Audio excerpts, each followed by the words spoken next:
conocido Código Civil de color rojito, el Código Penal, nuestro código azulito, pero ambos tienen en sí mucha relación cuando se habla de este delito de omisión a la asistencia familiar, ¿no?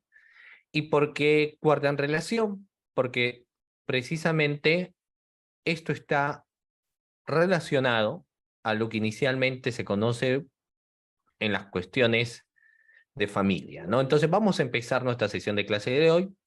Me confirman los participantes si pueden visualizar las diapositivas a través de chat. Muy buenas noches.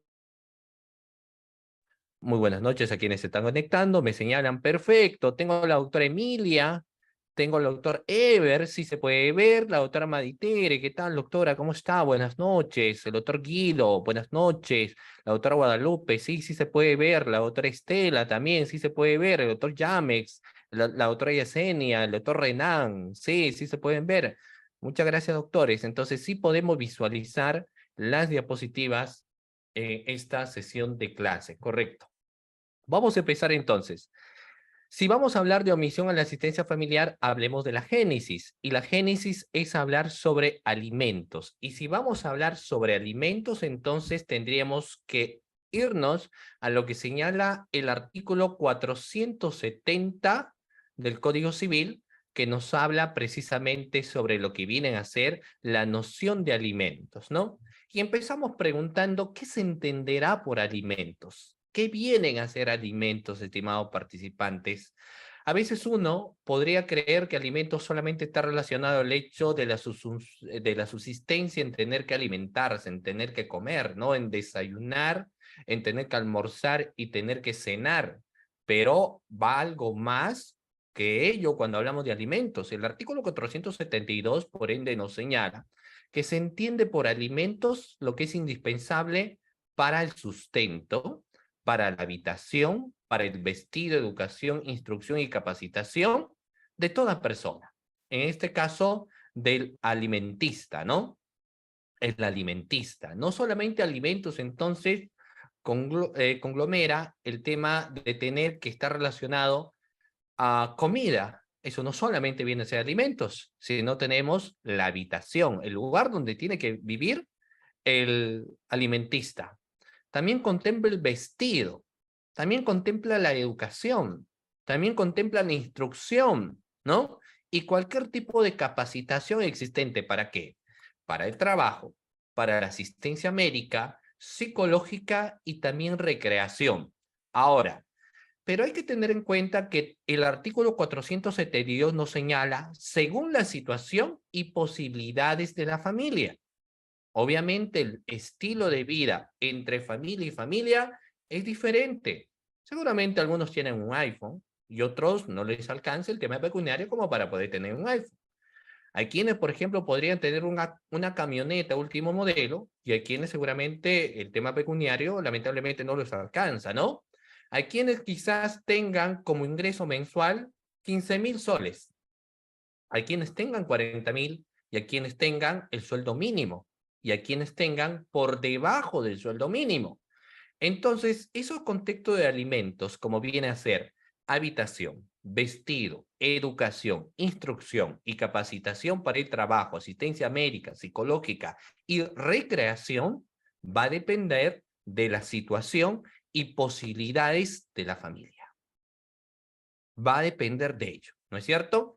También contempla alimentos, los gastos del embarazo de la madre, desde la concepción hasta la etapa de posparto, ¿no? Entonces, de una u otra manera, nosotros en su momento hemos ocasionado pues un gasto a nuestras madres, ¿no?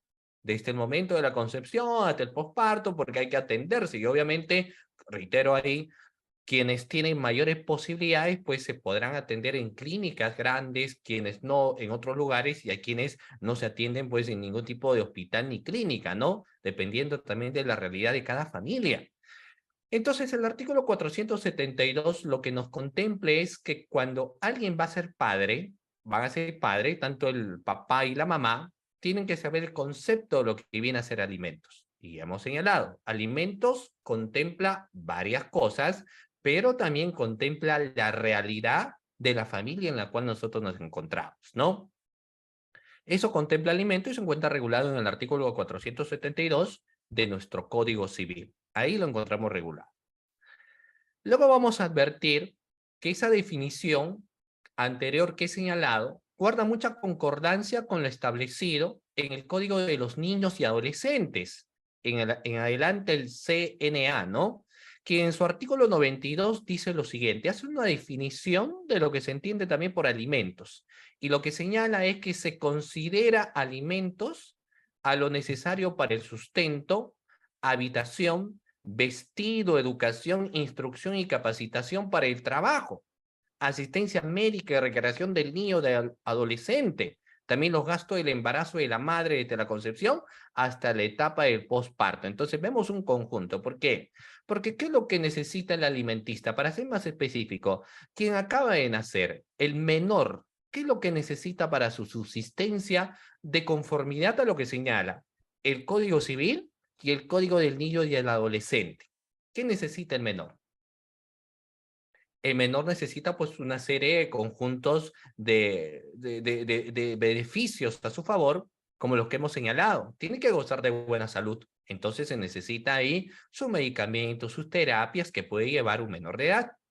Su educación. Hoy en día, quienes van a los nidos, etcétera, entonces se necesita que estén muy bien educados para formar ciudadanos de bien y sobre todo en esos primeros semilleros, los primeros años de vida, ¿no?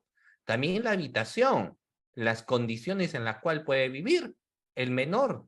No va a vivir pues en un lugar donde no haya cama, donde las personas duermen en el piso, donde está cerca de un basural, ¿no? O sea, no, eso no son condiciones para las cuales un menor podría vivir, ¿no?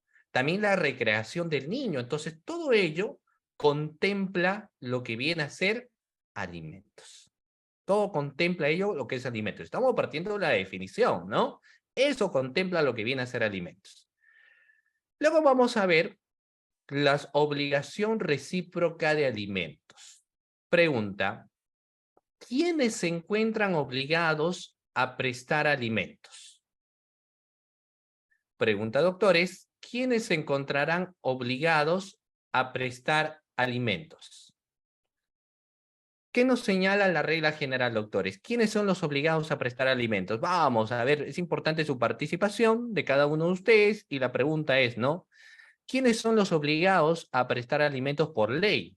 Una cosa es lo que en el contexto estadístico de la realidad será en quien realmente termine incumpliendo su obligación, ¿no? Obviamente, quienes están o son obligados a prestar alimentos son los padres. Y uno se preguntará, pero ¿por qué los padres son obligados a prestar alimentos? Para empezar, porque existe un papel de garante. Los padres tienen un papel de garante sobre sus menores hijos, es decir, si a su menor hijo le pasa algo, será responsabilidad exclusiva de los padres, por lo que acabo de mencionar.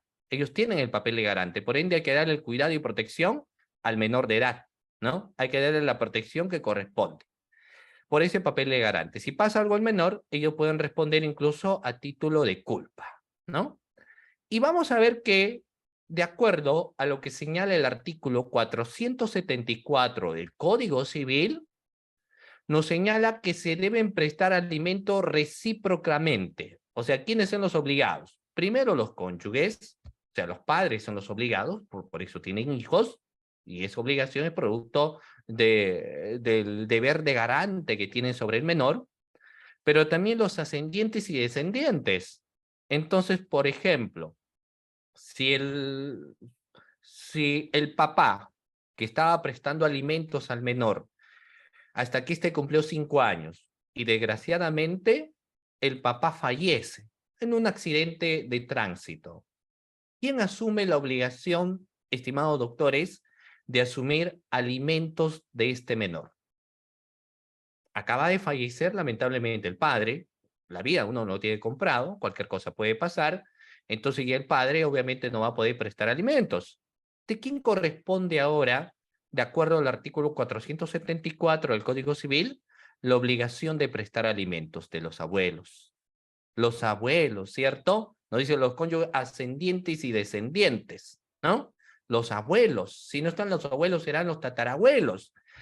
Y luego nos señala en el numeral 3 del mismo artículo 474, porque ¿qué sucedería si los padres ya no están vivos? ¿No? Y los abuelos tampoco. Y tenemos al menor. ¿Quién tendrá que prestarle ahora alimentos? ¿Y quién será la obligación? De conformidad a lo que señala el artículo 474, devendrá de los hermanos. Los hermanos serán los obligados en estos momentos para poder prestar alimentos. Los hermanos, ¿no? Regla del artículo 472. Ellos son los obligados. Entonces, reiteramos, para que quede claro, el artículo 474 del Código Civil nos dice que son obligados recíprocamente los cónyuges, los ascendientes y descendientes y los hermanos. Por ende, es que la demanda de alimentos no solamente puede ir contra el padre, sino que la demanda de alimentos también podría ir contra la madre, lo cual está establecido por el principio de legalidad. Solo es que estadísticamente el padre es el que se hace pues de la vista gorda, lamentablemente, ¿no? Es quien en un primer momento quizás ni siquiera quiere reconocer. Y punto número dos, no quiere pues prestar la alimentación porque no, simplemente no desea. Y ahí se ve el ánimos del obligado, ¿no? Y el ánimos es de no prestar alimentos, ¿de acuerdo? Pero bueno, eso lo vamos a ir viendo más adelante. Sigamos. Lo ideal, al tener el papel de garante, sería que los padres, independientemente de la relación que puedan tener, porque una cosa son los temas de pareja y otra cosa es cuando tengan un menor de edad, ¿no? Cuando tengan un hijo. Sus temas de pareja se mantienen al margen. Es diferente. El tema de pareja lo tienen que solucionar los dos, las parejas, los terceros quedan sobrando. Pero cuando tienen hijos, ya la obligación tiene que ser para con los hijos. Si el padre es responsable y la madre es responsable, entonces se pondrán de acuerdo más allá de los diferentes problemas y diferencias que pueden tener entre ambos, pero se pondrán de acuerdo en pro y en bien de su menor hijo, ¿no?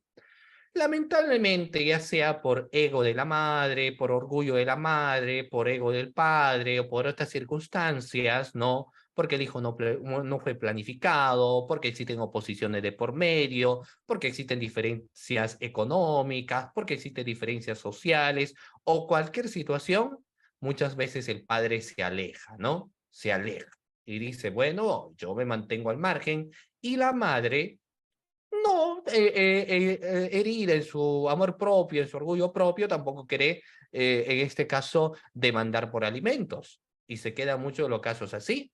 Hay personas que tienen hijos y no están siendo o no han sido demandados por alimentos. Y esto se mantiene durante muchísimos años, ¿no? Pero hay quienes dicen, no, voy a demandar por alimentos, no por mí, sino por mi hijo. Y porque él tiene obligación de prestar los alimentos que correspondan. ¿De acuerdo? Entonces ingresa la demanda por alimentos, que fácilmente no podría haberse dado, ¿no? Porque si tenemos a unos padres que conversan, que dialogan previamente, entonces, ¿para qué llegar a instancias judiciales? Si tú eres responsable, creas una cuenta y en esa cuenta mensualmente realizas tus depósitos, ¿no?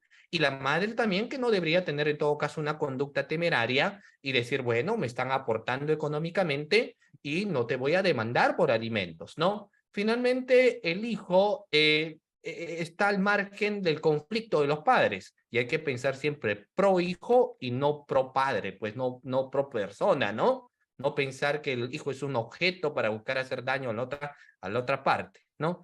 Entonces, sin embargo, tenemos el otro caso que el padre pues hace caso omiso, ¿no? Y dice, no, yo reconozco que es el padre, pero hasta ahí nada más. Y la madre entonces va a demandarla por alimentos.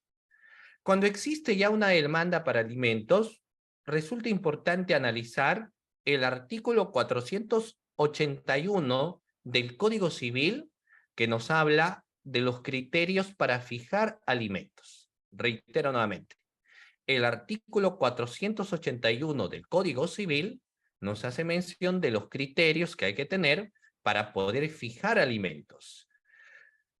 ¿Y cuáles esos criterios? Ya, el juez va a analizar las necesidades de quien los pide. hay que analizar qué necesidades tiene quien está pidiendo alimentos, se entiende en favor, obviamente, del alimentista, del menor de edad. Pero también el juez tiene que ver las posibilidades de quién está obligado a darlos. En este caso podría ser el padre o la madre, también hay que ver ellos, ¿no? Hay que ver la necesidad del menor y hay que ver también la posibilidad de quién va a dar pensión de alimentos. No podemos medir de una forma desigual, porque obviamente un menor va a tener necesidades, pero no podemos dejar de lado qué posibilidad tiene de quién pueda aportar, ¿no? Ese es algo bastante interesante. Entonces nos dice, eso es uno de los criterios que tiene que adoptar el juez. El juez, ¿ya? Muy bien. Vamos a ver también que el juez considera como un aporte económico el trabajo doméstico no remunerado realizado por alguno de los obligados para el cuidado y desarrollo del alimentista, ¿no? De acuerdo a lo señalado en el párrafo precedente. Entonces, a veces se tenía la idea, ¿y por qué la madre no aporta también? Había varias posiciones donde decían, si me está demandando por alimento, yo también le voy a demandar por alimento.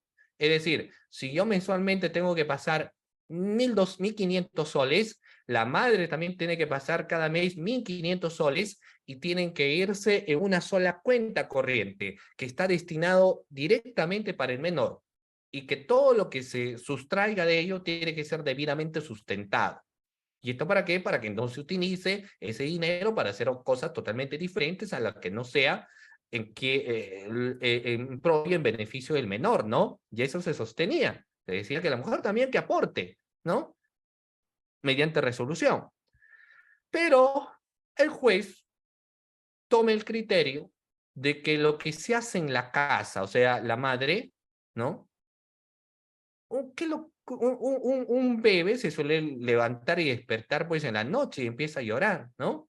Hay que darle los alimentos, hay que ver sus necesidades, hay que llevarle al hospital si necesario, sus vacunas, ¿no? Hay que realizar toda la actividad doméstica y todo lo que se realiza en la casa es considerado como trabajo doméstico. Por eso algunos decían, ¿qué podría pasar si, o mejor deberían pagar por lo que tú trabajas en la casa, ¿no? Las amas de casa lamentablemente pues no tienen un pago. Imagínense si debería existir un pago a las amas de casa, pues sería una suma bastante considerable, ¿no? Porque lo que haces en casa es también, no es fácil, mejor dicho. Entonces se puede poner eso también, el trabajo doméstico, ¿no? Ahora, también, de conformidad a lo que señala el artículo 481, no es necesario investigar rigurosamente el monto de los ingresos del que debe prestar los alimentos. O sea, no es al mismo estilo del derecho penal, ¿no? Donde hay que buscar hasta por debajo de las piedras y hay que averiguar todo e incluso hacer una pericia. No sucede en el tema civil. O sea, no se es tan riguroso para investigar cuántos ingresos tiene una persona, ¿no? Porque para saber todos los ingresos tendría que hacer, pues, una pericia económica del alimentista y ver cuánto gana.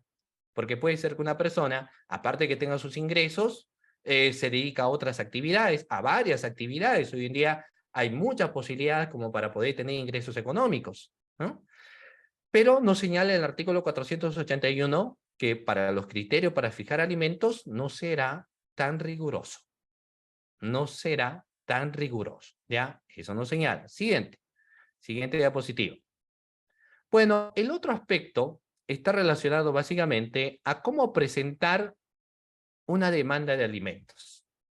Hace un momento nosotros hablábamos, por ejemplo, de cómo presentar una demanda por temas de violencia. Ahora, ¿cómo presentar una demanda de alimentos? Es una de las dudas más comunes que gira pues en torno a estos casos, ¿no? No quiere pasar pensión, ¿qué hago? ¿Cómo demando? Entonces, el primer paso debe ser, obviamente, contactarse con un abogado de confianza, a pesar que la demanda de alimentos no es necesario que se presente con un abogado, pero digamos que para una mejor asesoría debe estar un abogado de confianza o abogado gratuito, ¿no? Para poder presentar el escrito de demanda de alimentos. Asimismo, hoy en día, pues se cuenta con muchas posibilidades de acceder a un profesional del derecho. Tenemos la página web del Poder Judicial, cuenta con formularios gratuitos, con los cuales el demandante no necesita incluso acudir a un abogado.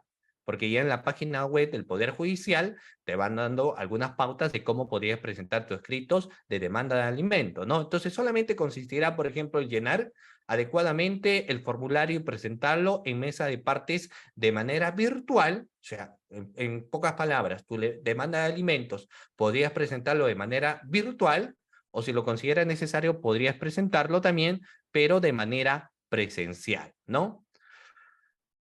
¿Qué documentos? Y aquí voy a pasar porque hay varios abogados y entiendo que ustedes llevan pues casos de alimentos. Vamos a ver.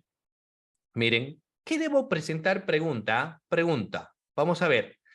¿Qué debo presentar para una demanda de alimentos?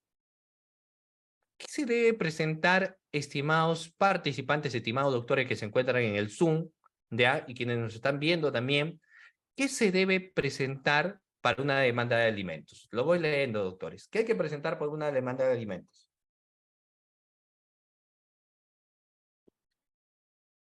A ver, vamos a ver. ¿Qué se tiene que presentar? Muy bien, Emilia. Vamos a ver. Dice partida de nacimiento. Maritere nos dice DNI, partida de nacimiento, recibo de gastos, alimentos, partida de nacimiento del menor, partida de nacimiento, boleta, gastos, etcétera, partida de nacimiento, DNI del demandante y demandado, gastos de alimentación. ¿Qué más se tiene que presentar? ¿O qué es, en todo caso, lo que se tiene que presentar? Constancia de estudio, partida de nacimiento del niño. Vamos a ver aquí algunos documentos, ¿no?, que se podía presentar como anexos a lo que viene a ser la demanda de alimentos. Lo vamos a ver a continuación. Por ejemplo, ¿qué podemos presentar? Aquí tenemos. Podemos visualizar, doctores, este cuadrito, ¿no? De todo lo que se puede presentar. Por ejemplo, partida de nacimiento de los menores. Partida de nacimiento de los menores, ¿no? Obviamente en esa partida de nacimiento tiene que estar pues el nombre del progenitor. Si no está el nombre del progenitor, entonces primeramente se tendría que denunciarlo por reconocimiento de paternidad, ¿no? Que reconozca a través también de una demanda y a través de la prueba de ADN se determina si es el progenitor o no. Recién posterior a ello se tendrá que presentar la demanda de alimentos, ¿no? La demanda de alimentos. Entonces debemos tener la partida de nacimiento de los menores. ¿Qué más se debe tener para poder presentar una demanda de alimentos? DNI de la madre o padre solicitante, porque como hemos señalado, quien puede presentar la demanda no solamente puede ser la madre, sino incluso el padre también podría presentar una demanda de alimentos. ¿Qué más necesitamos? DNI de los menores, ¿no? DNI de los menores de edad. Eso también necesitamos. ¿Qué más?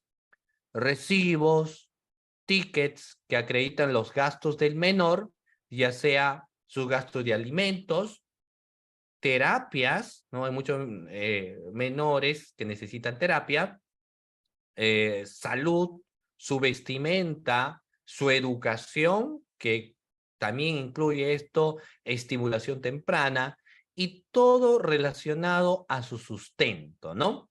Asimismo hay que indicar el centro de labores u ocupación de la persona que se está demandando. O sea, todo ello tenemos que adjuntar y tenemos que señalar, doctores, ¿no? Reitero, partida de nacimiento, DNI de la madre o el padre, DNI de los menores, recibo ticket, perdón, que acrediten los gastos del menor, indicar el centro de labores o ocupación del demandado, ¿no? Todo ello tiene que ir en mi escrito de demanda. Todo tiene que ir en mi escrito de demanda y tengo que adjuntar también esto como anexo, ¿no? Muy bien. Cuando ya se presentó la demanda por alimentos, una de las preguntas bastante frecuentes es, ¿y cuánto es el monto que debe abonar el demandado? Es una pregunta bastante frecuente, ¿no? Y porque uno dice, bueno, lo voy a denunciar por alimentos, pero ¿cuánto será el monto dinerario que yo voy a obtener? Es una pregunta frecuente, ¿no? ¿Cuánto creen ustedes, estimados participantes, que es el monto de dinero que puede obtener una persona que demanda por alimentos? ¿Cuánto monto dinerario podría uno obtener, no? Vamos a ver que la norma pregunta, ¿establece un monto mínimo, doctores, la norma? Es decir, el Código Civil, pregunta a la clase, ¿el Código Civil establece cuánto va a ser el monto mínimo para abonar en temas de alimento? ¿Lo señala el monto mínimo? No, no señala el monto mínimo, porque fíjense ustedes si el código dijera, no, el monto mínimo es el sueldo mínimo vital. Entonces, si es el sueldo mínimo vital, habría pues un problema, ¿no? Porque uno diría, uy, entonces, por ejemplo, en sus tiempos 850 soles. Entonces, quizás sus ingresos no sean como 850 soles y diría, ¿cómo voy a poder aportar pues esa cantidad? No, no puedo. No señala el monto mínimo, pero sí un máximo.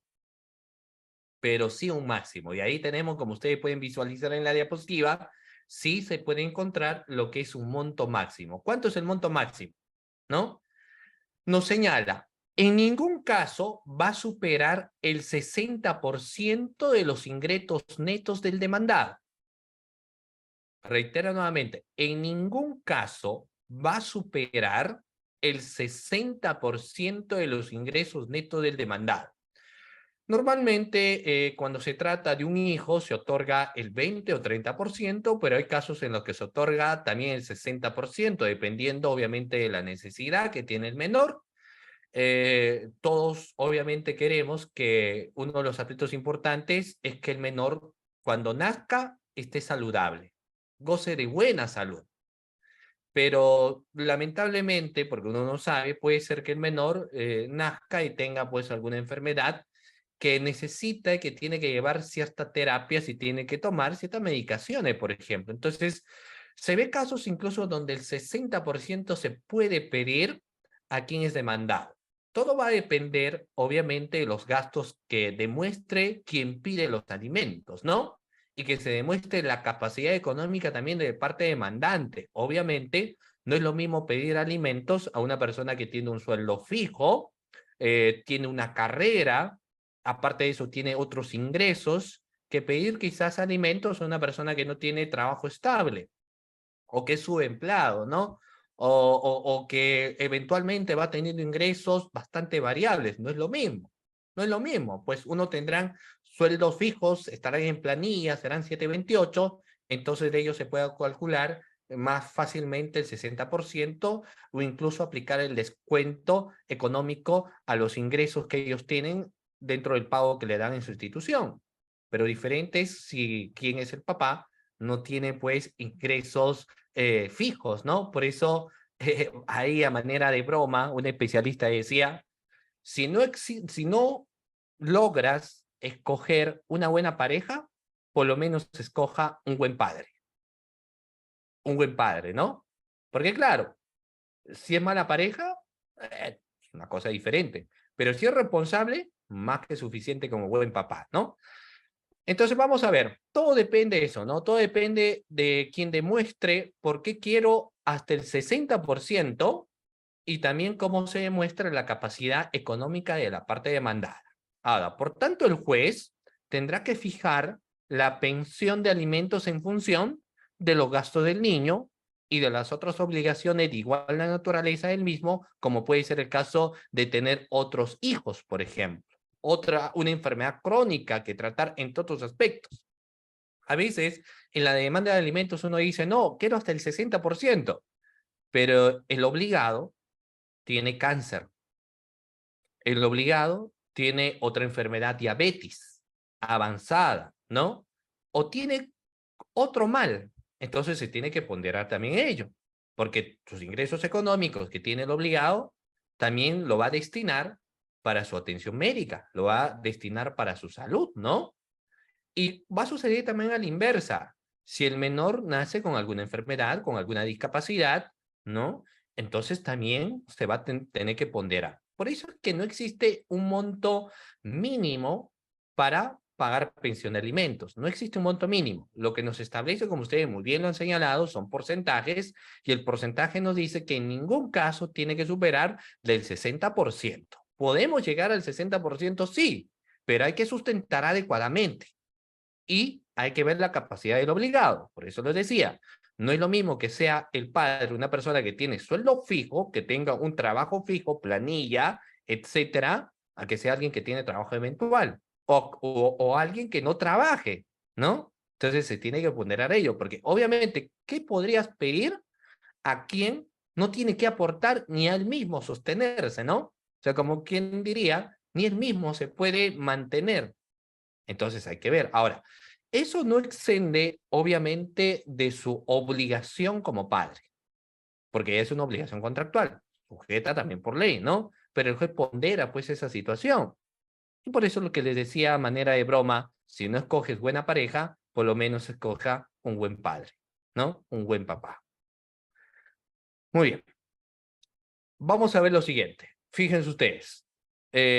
¿Cuáles son las consecuencias, no? Y aquí ingresa precisamente aterrizando lo que va a ser nuestra sesión de clase. ¿Y cuáles son las consecuencias por incumplir con lo estipulado en la demanda de alimentos, doctores? Porque uno puede decir, ¿no? Bueno, yo no voy a pagar alimentos, ¿no? ¿Para qué voy a pagar alimentos? La pregunta es, ¿qué va a suceder si una persona no paga alimentos? Y les digo esto, ¿saben por qué? Porque a veces uno cree y dice, no, en el argot popular dicen, para deuda no hay cana, dicen, ¿no? Para la deuda no hay cárcel, dicen. Entonces, si yo no pago alimentos, no va a suceder pues absolutamente nada. Si existe una demanda de alimentos, ¿qué es lo que podría suceder si el obligado precisamente no pase alimentos, estimados doctores? ¿Qué podría suceder, no? Si el obligado no pasa alimentos. ¿Qué podríamos tener, doctores, si el obligado no pasa alimentos, no? ¿Qué podría suceder? A ver, pregunta, ¿qué podría? Bueno, inscripción en el REDAW, correcto, muy bien, excelente su participación, pero ¿qué más podría suceder, doctores, si el obligado no presta alimentos? Por cualquier motivo, dice, no, no, porque como les digo, a veces uno dice, no, para la deuda no hay cárcel, y eso señala la Constitución política, dice, ¿no? En caso de deuda no existirá cárcel. Entonces, erróneamente uno dice, entonces no voy a aportar nada, no voy a dar nada, ¿para qué voy a dar si para deuda no hay cárcel? ¿No? Pero no es así, porque como ustedes muy bien lo dicen, y muy bien lo señalamos, estimados participantes, muy bien, y acá vamos a ver, ¿de acuerdo? Vamos a ver, nos dice lo siguiente, ¿no? Va a haber una denuncia penal por omisión. Si se incumple su solicitud, se practica alguna liquidación. Denuncia penalmente, realiza una denuncia penal, denuncia y se va preso. Denuncia por omisión de asistencia familiar, denuncia penal. Antes se debe practicar la liquidación de devengado, redención de dinero. Muy bien. Entonces, excelente, doctores, por su participación. Muy bien. ¿Cuáles serán las consecuencias de incumplir con lo estipulado pues, en la demanda de alimentos? De no cumplir con el pedido o no ofrecer un pago fraccionado que sea aceptado por la parte demandante, el juez remitirá copia del expediente a la Fiscalía Provincial Penal de turno para abrir un procedimiento penal de omisión a la asistencia familiar, ¿no? O sea, un proceso penal, proceso que será ventilado ante un juzgado penal que determinará si hubo o no delito.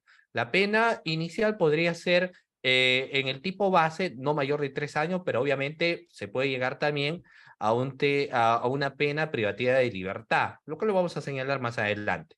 Pero ¿a dónde quiero llegar? ¿Cuáles son las consecuencias por incumplir con lo que viene a ser la demanda de alimentos? Lo vamos a sostener. Miren, no hay que confundir, no hay que confundir.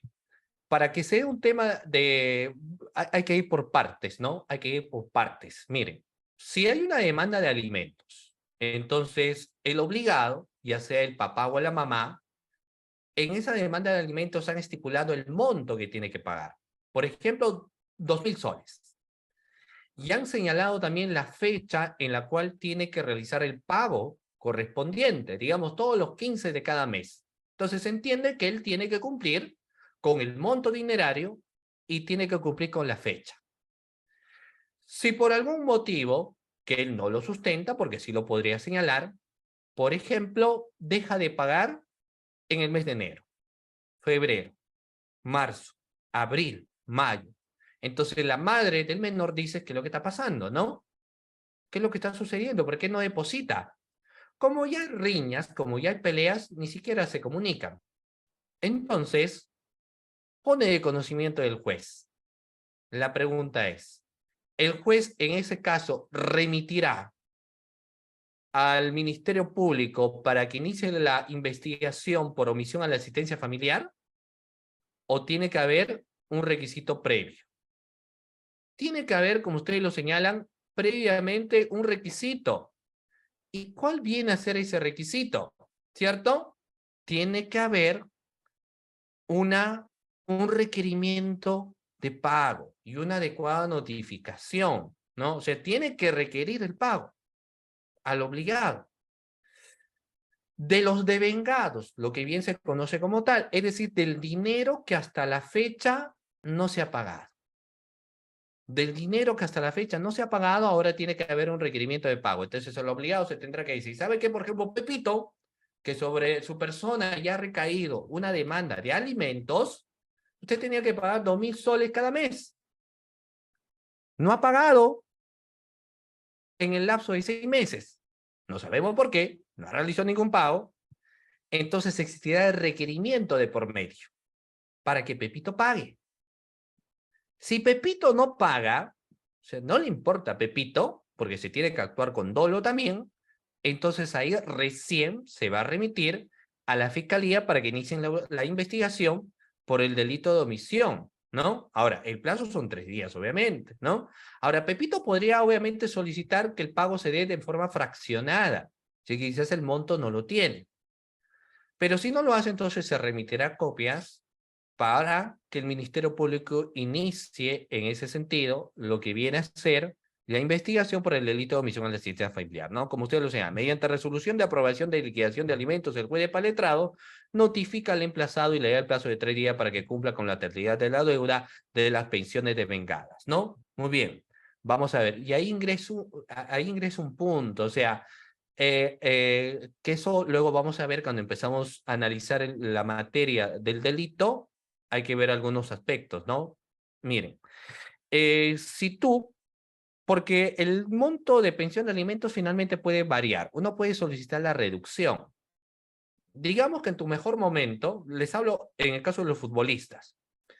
Un futbolista en su mejor momento puede ser que tenga como ingresos mensuales, se me ocurre, 30.000 soles mensual. Y lo han pedido cerca del 40%, ¿no? Pero lo han pedido cuando él tenía 29 años, ahora tiene 35. Entonces ya no es el mismo futbolista de hace un tiempo. Ya no lo contratan los equipos, entonces reduce sus ingresos económicos. ¿Qué es lo que tendría que hacer? Porque la obligación no se extingue. Entonces tendría que prestar un escrito para que se reduzca la pensión de alimentos. O sea, no tengo las mismas posibilidades. Eso debería ser lo adecuado, ¿no? O sea, eso debería ser la regla adecuada. Si uno tiene su patrocinado y yo no quiero pagar esa cantidad, pedimos reducción. Pero si no vas a pagar, ahí ingresa el problema. Va a haber un requerimiento para que pagues esa liquidación, que hasta ese monto de liquidación que se ha juntado producto de los meses que no has aportado. Y eso lo tienes que pagar sí o sí. Eso lo tienes que pagar sí o sí, ¿no es cierto? Muy bien. Entonces, ¿qué es lo que va a suceder ahí? Vamos a ver. Mire. Entonces, si el obligado dice, yo no voy a cumplir con lo estipulado, de no cumplir y no hacer caso del requerimiento de pago, entonces se va a notificar para, primero, para que él pueda pagar en el plazo de 3 días el monto de devengados. Y si no lo hace, entonces se remitirá a la Fiscalía Provincial Penal de turno para que inicie el procedimiento penal de omisión a la asistencia familiar. Y eso es lo que va a dar pase, doctores, a este delito. Al delito de omisión a la asistencia familiar. ¿De acuerdo? Muy bien. Vamos a ver. Miren, analicemos el delito de omisión a la asistencia familiar.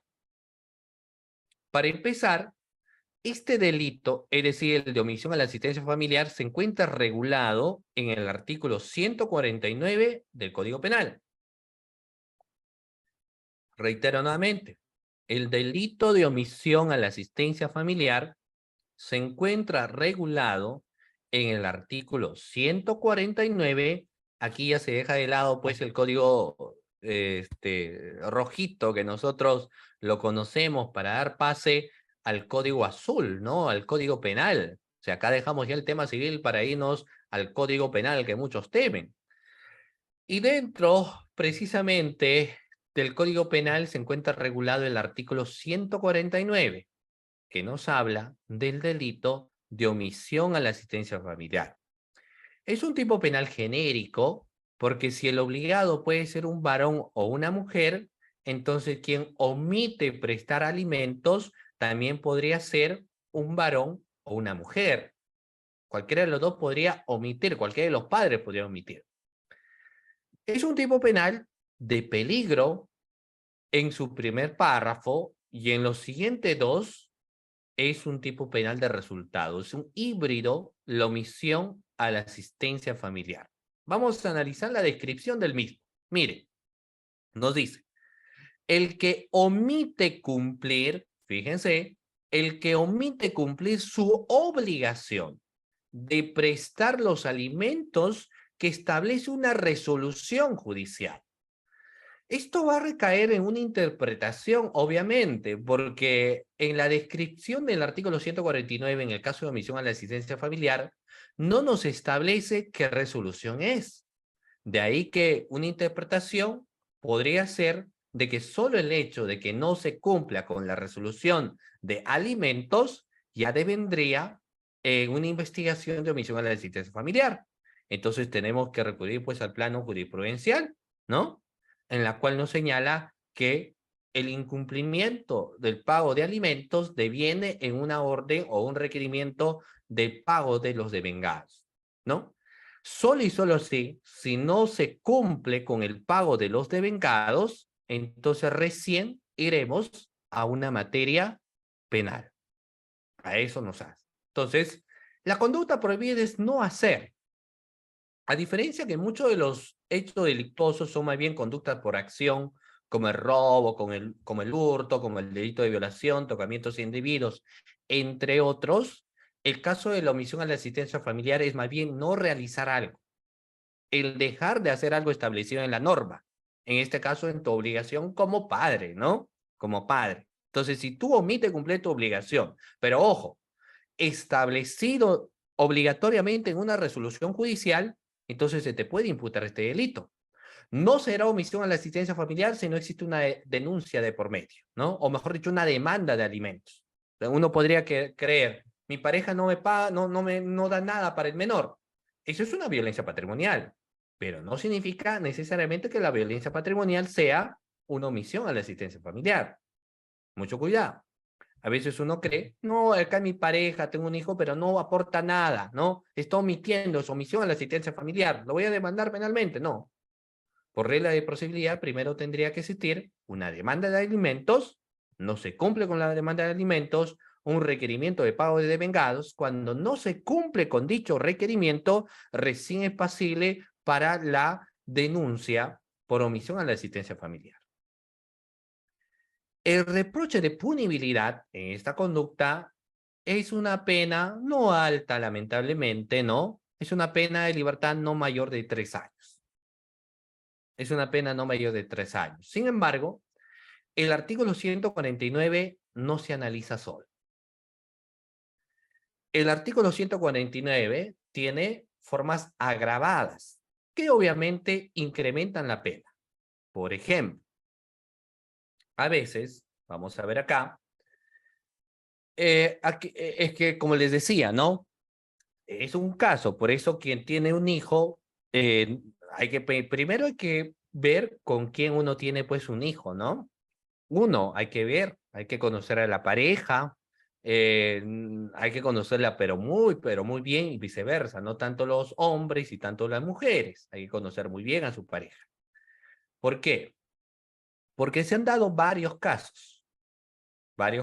Obviamente se puede, hay un caso, o señalándoles, por ejemplo, un caso donde era un joven que tenía un buen trabajo, ganaba muy bien, y lo demandaron por alimentos,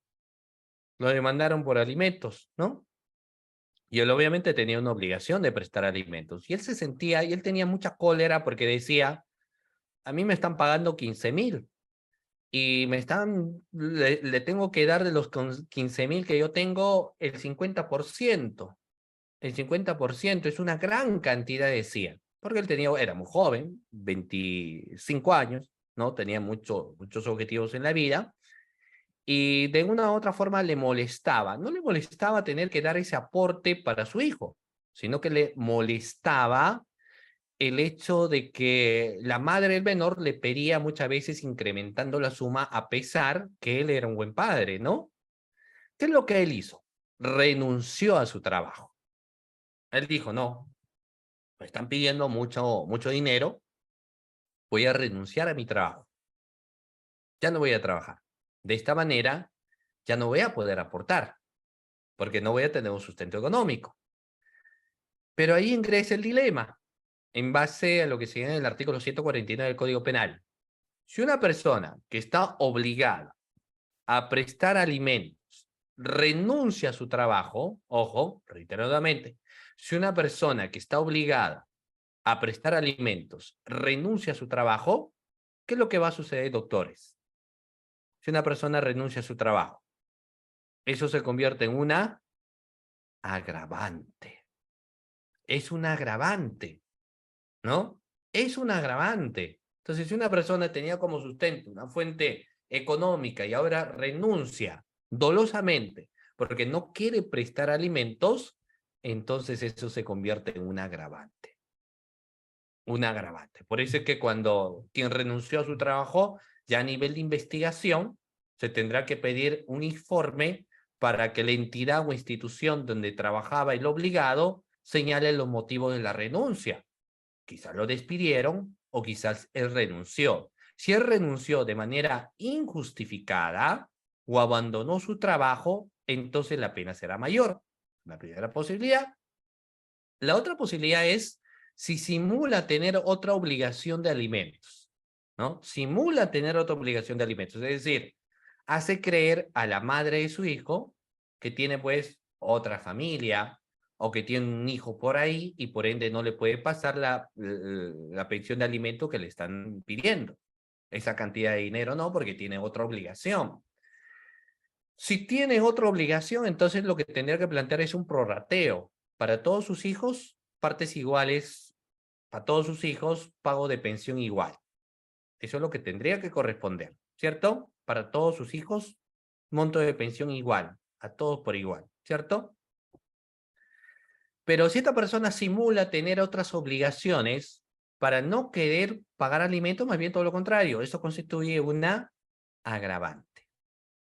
¿De acuerdo? Esto constituye un agravante. Por ende, que el artículo 142 en su segundo párrafo nos dice, si el agente ha simulado otra obligación de alimentos en convivencia con otra persona o renuncia o abandona maliciosamente su trabajo, la pena será no menor de 1 ni mayor de 4 años. ¿Ya? Muy bien. Vamos a ver. Hay una pregunta bastante interesante. En esta etapa se entera que el menor no es su hijo. ¿Ante quién puede solicitar para practicarse el ADN? Es una pregunta también bastante interesante, ¿no? Es que sucede hoy en día, es que hoy en día sucede de todo, ¿no, doctores? Hoy en día sucede de todo. ¿Saben por qué? Porque hay quienes son padres del menor y no se comportan pues como padres, ¿no? O sea, quieren evitar su responsabilidad, no quieren, ni si bien es cierto, ya está reconocido el hijo, pero no quieren dar el aporte económico que corresponde, no lo desean hacer o sencillamente no lo quieren hacer, por ejemplo, y tenemos a quienes se encariñan con el hijo y resulta que no es su hijo. Entonces, ¿qué podría pasar? Porque todo, es que ahí ingresan pues los problemas sociales, ¿no?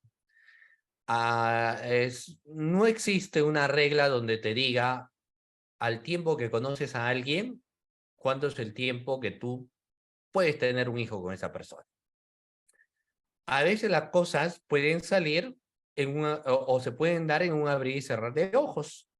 Entonces vas a una fiesta, conociste a alguien y te convertiste en papá, pues, ¿no? Supuestamente. O mantenías una relación con alguien y pensabas, pues, que era una buena persona, etcétera, te terminó engañando y te dijo, tengo un hijo contigo, y tú de buena fe creíste en la palabra que te había señalado.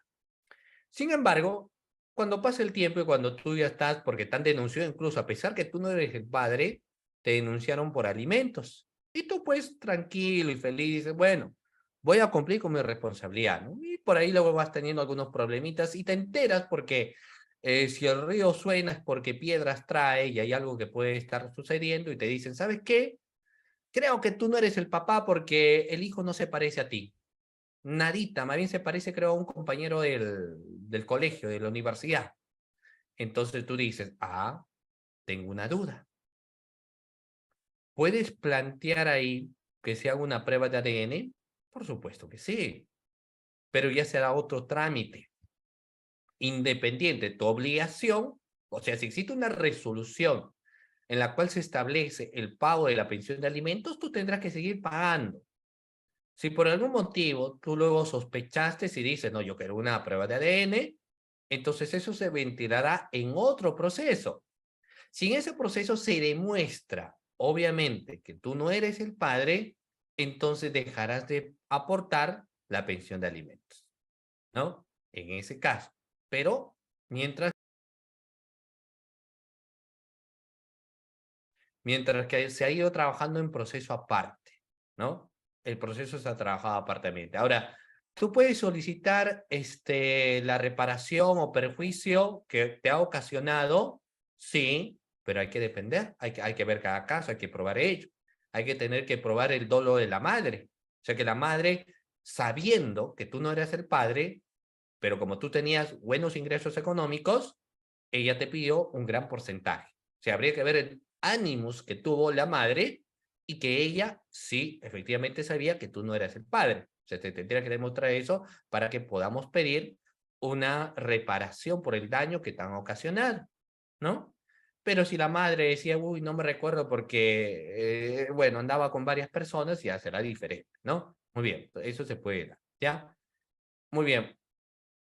Se puede solicitar el proceso de ADN en el mismo lugar donde se presentó el escrito, sí, pero igual sí lo puedes hacer, pero se va a trabajar en expediente separado, ¿no? Ni siquiera es parte de eso, es un proceso aparte, ¿ya? Muy bien. Entonces, pero hoy por hoy se demanda por filiación y alimentos. En ese estadio se puede practicar la prueba de ADN. Sí, sí, sí. Lo que pasa es que ahí ingresa el otro punto, ¿no? El otro punto. Denuncian por qué los dos, porque la madre dice, él no quiere reconocer a su hijo, ¿no? Y la madre obviamente sabe, ¿no? Se sabe. La madre dice, no, él ha sido mi pareja de toda la vida, o ha sido mi pareja durante un tiempo, no quiere reconocer al hijo, entonces lo demanda por filiación y también por alimentos, los dos. Y va a ser determinante, ¿no? Porque en esa demanda de alimentos, ¿de acuerdo? Antes de la demanda de alimentos, obviamente en el ADN se demuestra que es el padre y ingresa accesoriamente la obligación de tener que aportar pensión. Pero tenemos el otro caso, la cual la doctora lo señalaba, ¿no? ¿Y qué pasa si uno de buena fe, porque te dicen, vas a ser papá, y tú dices, bueno, voy a ser papá, pero nuestra relación no da para más, y te voy a denunciar por alimentos? Entonces dices, ya, voy a aportar, y luego resulta que no era tu hijo. Entonces ahí es diferente, ¿no? Ese ya es un caso diferente. El otro aspecto es cuando el papá se niegue, el sospeche y diga, bueno, yo tengo dudas, la verdad, de ser el padre. Ese es otro aspecto, ¿no? Es una cosa ya diferente, ¿ya? Muy bien. Nos dice, y en el caso que usted ha mencionado, y si el hijo no es del padre, ¿qué pasa con las pensiones que se le abonó? Claro, o sea, habría que ver cada caso en particular. Si nosotros evidenciamos que la madre actuó de forma temeraria, y eso hay que tener que demostrarlo, ¿no? Es decir, que la madre, por ejemplo, sabía desde el inicio que él no era el padre, y que él durante todo el proceso, ella durante todo el proceso solicitó juntamente con su abogado la mayor cantidad de pensión de alimentos, lo hizo de forma temeraria. Si hay testigos a los cuales ella le dijo, por ejemplo, yo lo estoy demandando porque solamente quiero su dinero, ¿no? Y él no es el padre, haya videos, haya fotografías, haya otras cosas más, entonces sí se podría denunciar para el contexto de una reparación económica por el daño que le ocasionan al supuesto papá. Diferente es el caso si la madre no tenía conocimiento, ¿no? Creía que él era el padre, entonces todo lo que ha aportado, él no lo va a poder recuperar, porque es un proceso aparte, ¿no? Fue aparte, tampoco una indemnización. O sea, la indemnización será cuando se evidencia la conducta temeraria que tuvo la madre. Si no, lo que va a suceder es que él se le va a extinguir la obligación desde ese momento. O sea, todo lo que ha aportado se da desde ese momento porque se entiende que se ha tenido la presunción de la buena fe, pero que ahora sí ya no va a poder aportar. Otra pregunta muy frecuente es, ¿y qué sucede con el devengado? Quizás esta persona durante 2 años no estaba pagando la pensión y lo han remitido copias al Ministerio Público y él dice, no, lo que pasa es que durante estos 2 años yo no he pagado pensión de alimentos porque por ahí tenía mi duda que yo era el papá. Entonces, si hace una prueba de ADN y se demuestra que él no era el padre, ahí viene el tema, ¿no? ¿Qué hacemos con el aporte? Él tendrá que cumplir su aporte y ahí ingresa el problema en el sentido, si ahora que se sabe que él no es el padre, tendrá que cumplir con el abono del monto de liquidación de los 2 años o de 1 año o ya se extingue. ¿Qué opinan ustedes, doctores? Si se demostró ahora que no es el padre y él tiene 1 año, pongo 1 año, que no aportó pensión a alimentos, ¿él estará obligado a tener que cancelar esa suma de dinero o no, doctores? ¿Qué opinan? ¿Qué les ha pasado en la práctica? El código no establece, lamentablemente, ¿no? Pero ¿qué tendrá que suceder? ¿Qué es lo que sucede? Hay quienes van a optar el criterio de que ese monto a pagar, ¿de acuerdo? Proviene de un proceso distinto. Y eso significa que él tendría que aportar. ¿Y por qué tendría que aportar? Porque digamos, la prueba de ADN se ha efectuado el año 2024. O sea, desde ese momento que se tiene conocimiento que él no es el padre, entonces de ahí no tendrá que pagar, pero no se va a aplicar retroactivamente, dice. Es decir, él ya tenía una deuda cuando él era el padre legalmente, ¿no? Legalmente, entonces tendrá que cancelar la deuda, señala. Tendrá que cancelar la deuda porque así lo establece la resolución. ¿De acuerdo? Eso es una primera posición. Hay otros que sostienen no. Esto tendrá, más bien, la resolución que establece la no filiación, ¿no? Tendrá un efecto retroactivo. Es decir, ahora hay un monto de liquidación, pero al no ser el padre, él ya no será el obligado a tener que cancelar esa suma de dinero. ¿Ya? Muy bien. Entonces, no existe, pues, digamos, en el Código Penal, eh, una institución que regule ello, ¿no? Entonces, uno se sujeta básicamente a interpretaciones como la procedencia de la anulación, la extinción de la obligación alimentaria, para poder aplicarlo, ¿no? Cuando dice, ya todo padre legal no implica necesariamente ese padre biológico, claro. Ese es bastante interesante porque lo que va a pasar es que cuando dicen, no, lo que pasa es que yo ahora se ha demostrado que no soy el papá, ¿desde cuándo? Desde el año 2024. O sea, desde agosto que me hice la prueba de ADN y salieron los resultados, salió que yo no era el papá. Pero tú tenías una obligación cuando legalmente sí eras el papá. Entonces tú tienes que cumplir esa obligación. Eso es un primer planteamiento. Hay otros que dicen, no, yo ya no tendría que solicitar la exoneración del pago, la cesación del pago, ¿no? Que también es válido, ¿no? Porque se entiende de que solo siendo biológicamente padre, tenías que haber primero reconocido, bueno, tendrían que haber tenido la obligación, ¿no? Pero bueno, ese es un tema bastante controversial, ¿ya? Muy bien. Lo dice, el proceso se encuentra, me parece que es una pregunta, no dice, ¿no? El proceso se encuentra en una liquidación de devengados, que ya lo aprobaron. Solicité la prueba del ADN y me rechazaron.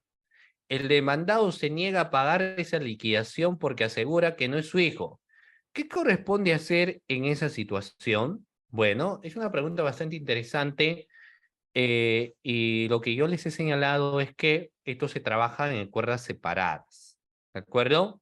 No se van a unir dentro de ello, porque ya se encuentra en una liquidación de devengados, ¿no? Ya lo aprobaron incluso también. Y el demandado se niega a pagar. Entonces se entiende que esto van a remitir copias al Ministerio Público para que inicie la obligación por omisión a la asistencia familiar, ¿no? Ahora, solicitó la prueba de ADN o solicité la prueba de ADN. Ahí lo que no entiendo. ¿Quién solicitó la prueba de ADN? ¿El obligado para pagar la liquidación de vengados o quién solicitó la prueba de ADN? No sé si la doctora Zulema me puede aclarar ese punto, ¿no? Muy bien, el papá lo solicitó y lo denegaron. Denegaron, en este caso, la prueba de ADN, ¿no? Entiendo. Porque claro, en ese estadio procesal no es causa de justificación una prueba de ADN. No es. Eso lo tiene que presentar aparte. Lo tiene que presentar aparte, ¿no? O sea, él tendría que presentar ahí eh, de, desafiliarse, ¿no? O sea, él tendría que presentar primero, acreditar también que tiene alguna sospecha, etcétera, de que él no sería el papá, entonces lo tendría que ver en un proceso distinto, ¿no?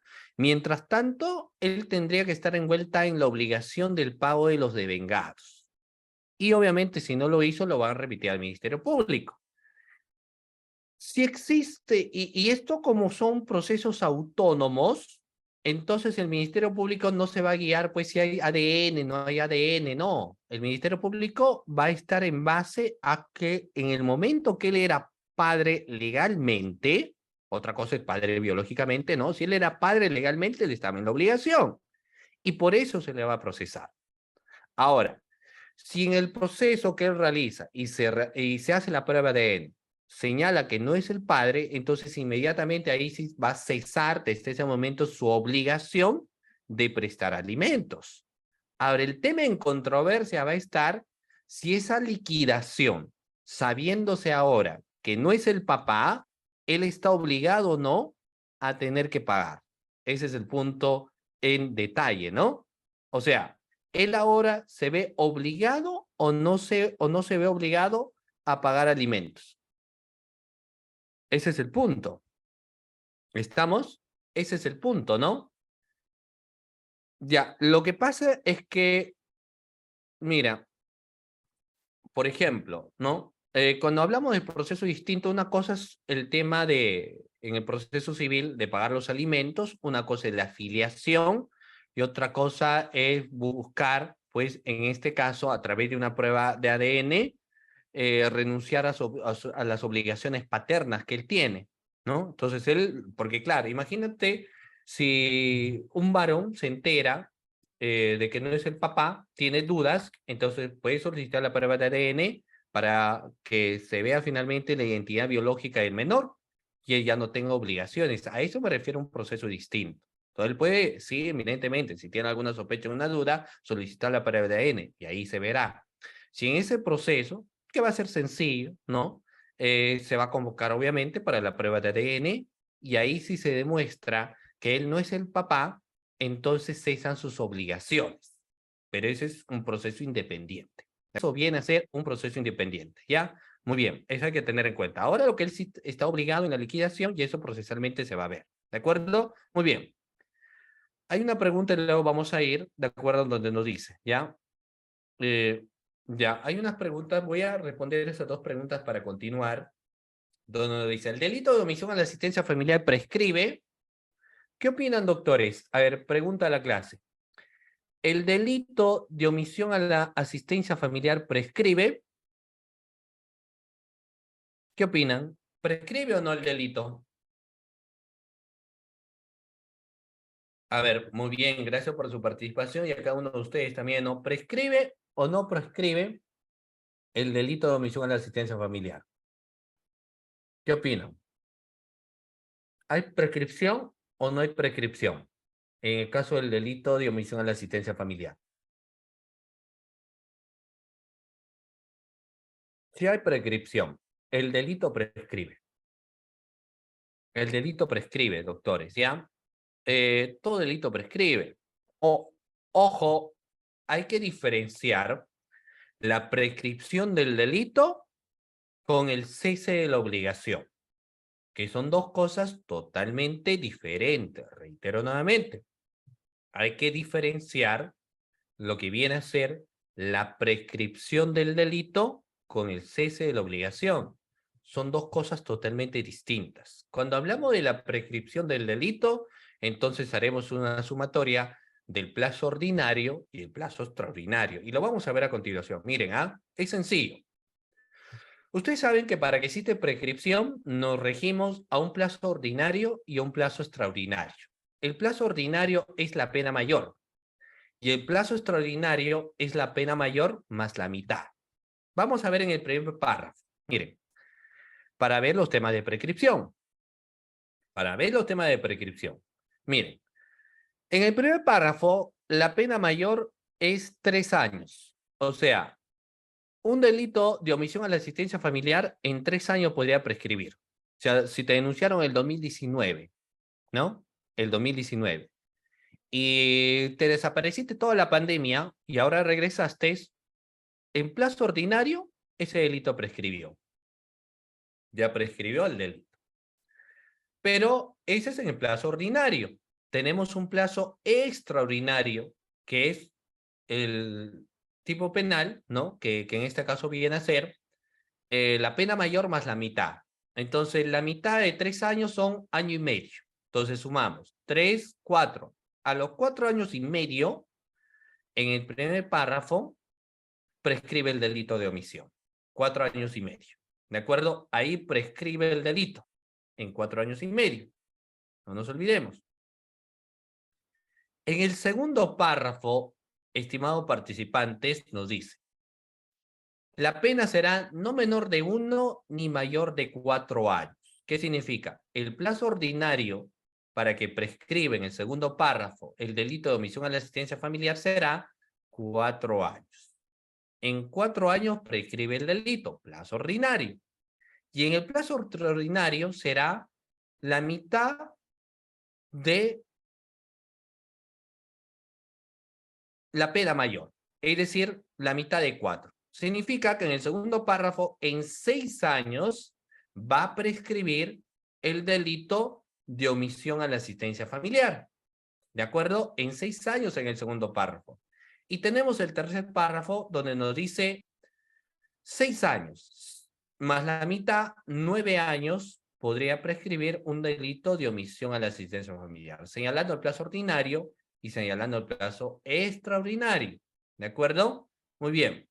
¿Correcto? Ahora, claro, claro, hay algo bastante interesante que uno de los participantes lo ha señalado, pero el delito de omisión es un delito con efecto permanente. Sí. ¿Por qué se señala que el delito de omisión a la asistencia familiar es con efecto permanente? ¿Saben ustedes por qué?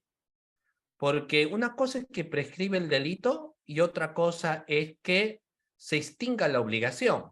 Son dos cosas diferentes. Puede ser que ha prescrito el delito. Miren, le voy a poner un ejemplo. Lo voy a poner un ejemplo. Digamos que en el primer párrafo, el 2019, a una persona, el obligado, se le ha acumulado 1 año o 8 meses en suma de sus devengados. Entonces, él buscó la prescripción hasta este año. Logró la prescripción, pero hay una suma de dinero que tenía que haber pagado el año 2020, el año 2021 y el año 2022. Si él no pagó, en ese sentido, vamos a ver, se va a sumar, ¿no? Se va a sumar igual a sus montos de devengados que él tiene, porque existe una resolución que tiene permanencia en el tiempo. Entonces, la persona que dice, no, voy a buscar la prescripción, sigue existiendo la obligación. Y la única forma en la cual va a cesar la obligación es cuando el alimentista cumpla 18 años, o cuando se case, o cuando sigue estudios exitosos hasta los 28 años. O sea, solamente en estos casos cesa la obligación. Por eso que nos decía que este bien es permanente, ¿no? Solo en esos momentos, si no, igual eres obligado. No es de extrañarse que cuando quien ya cumplió 18 años y se casó, todavía está en un tema de solicitar el pago de los devengados por los 5 años que no aportó su papá. Porque claro, él puede tener 18 años ahora, pero el padre dejó de pagar cuando él tenía 15, cuando él tenía 16, 17 años, ¿no? Entonces, por eso tiene permanencia, ¿de acuerdo? Muy bien. Vamos a ver. Y el último aspecto es, si resulta lesión grave o muerte, y estas pudieran ser previstas, entonces la pena será no menor de 2 ni mayor de 4 años en estos casos, ¿no? Muy bien. Vamos a ver, doctores, aquí, ingresando también al tema de la omisión a la asistencia familiar, existe una casación. La casación, doctores, es la casación 2267-2019 Huancavelica. ¿Ya? Reitero nuevamente. La casación es la 2267-2019 Huancavelica, donde nos dice, doctrinariamente se ha establecido que el concepto de omisión depende de dos condiciones. Primero, la expectativa de la acción. Es decir, el comportamiento del obligado. Eso también se va a tener que analizar. No es lo mismo cuando el obligado es un padre chocho, es decir, muy bien, ya hay una pregunta no dice, ¿no? Y si el padre se lleva al niño y pide suspensión de alimentos, el juez debido a que ya él lo tiene. No, o sea, es diferente, ¿no? Una cosa es llevar, otra cosa que él tenga la patria potestad. Son dos cosas totalmente diferentes. Entonces, si él se lo lleva, ese término de llevar, no, entiendo que habría que ver cómo lo vamos analizando, porque podría tener incluso otras repercusiones delictuosas. Yo entiendo que el tema, si uno, digamos, lo lleva por un viaje, etcétera, entonces igual sigue existiendo la obligación de que él tiene que aportar. Otra cosa es si él logra la tenencia. Para que el padre tenga la tenencia, digamos, la madre se dedica pues a las drogas, la madre se dedica al consumo de alcohol, o la madre tenga una conducta bastante agresiva que pone en riesgo la vida del menor, entonces obviamente en ese caso el obligado dice, bueno, aquí estamos viendo más bien, yo tengo la tenencia, yo no voy a aportar y tiene que aportar ella, porque como hemos señalado inicialmente, en los temas de alimentos no solamente está obligado el padre, la madre también. Entonces, si la madre no cumple el otro rol que te exige procesalmente, que es la que tiene que dar, digamos, cuidado y atención al menor, y si no, más bien lo agrede, entonces será ella quien tendrá que aportar más bien los alimentos, ¿no? Hay que ver cada caso en concreto, hay que ver cada caso en concreto, ¿ya? Muy bien. Por eso es que en esta casación 22, ¿de acuerdo? Claro, podría ser sustracción del menor también, ¿correcto? Muy bien.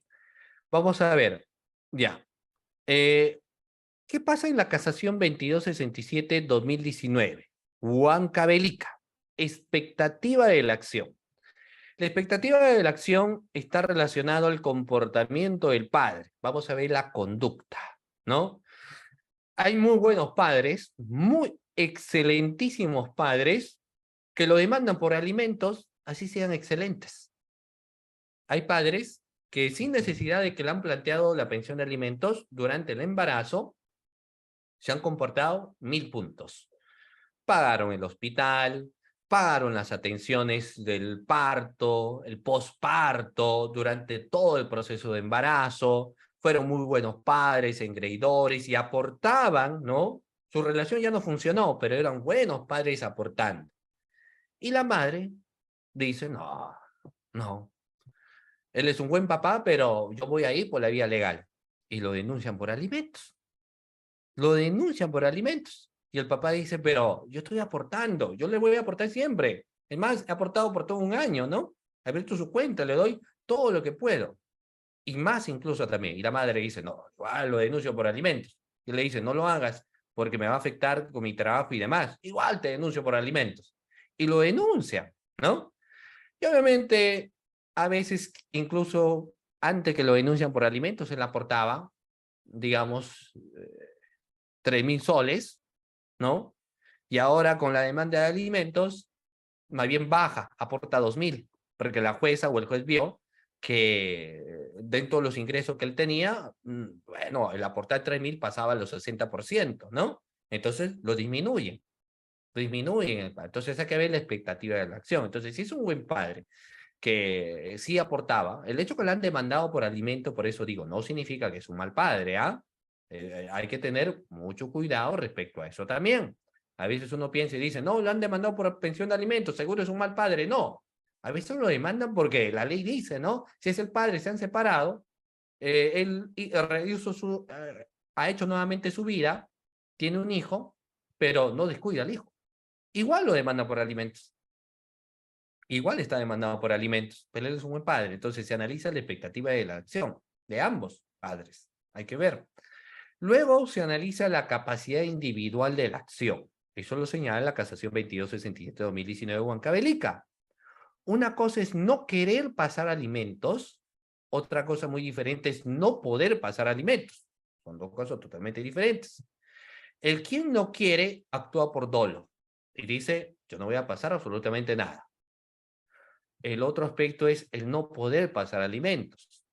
Nosotros somos simples mortales, no somos extraterrestres, no tenemos superpoderes, no tenemos la vida comprada, hoy estamos aquí, mañana nos puede pasar algo, podemos enfermarnos, podemos quedar parapléjicos en un accidente, se puede paralizar la mitad de nuestro cuerpo por mucho estrés, podríamos sufrir una lesión producto de un acto delincuencial, cualquier cosa puede pasar.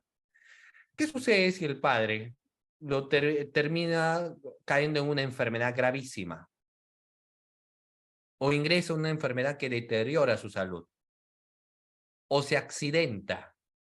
Entonces ahí hablamos de la capacidad individual.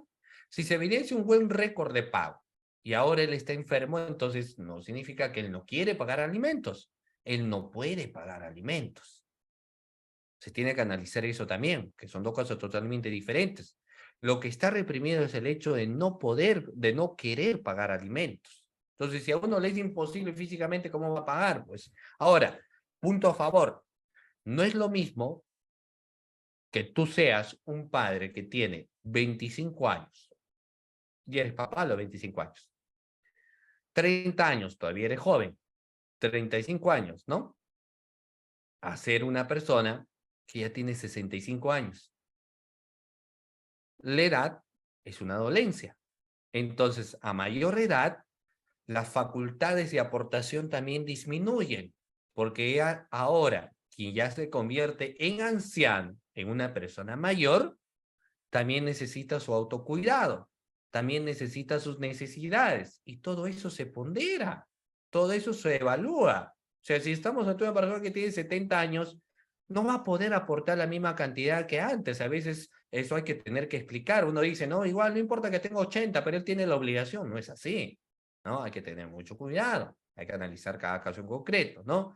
Obviamente, si es una persona bastante saludable y tiene trabajo, pues tiene que aportar. Entonces, en el caso de la omisión, se analiza el hecho de no querer aportar alimentos, que es otra cosa muy diferente de no poder aportar alimentos.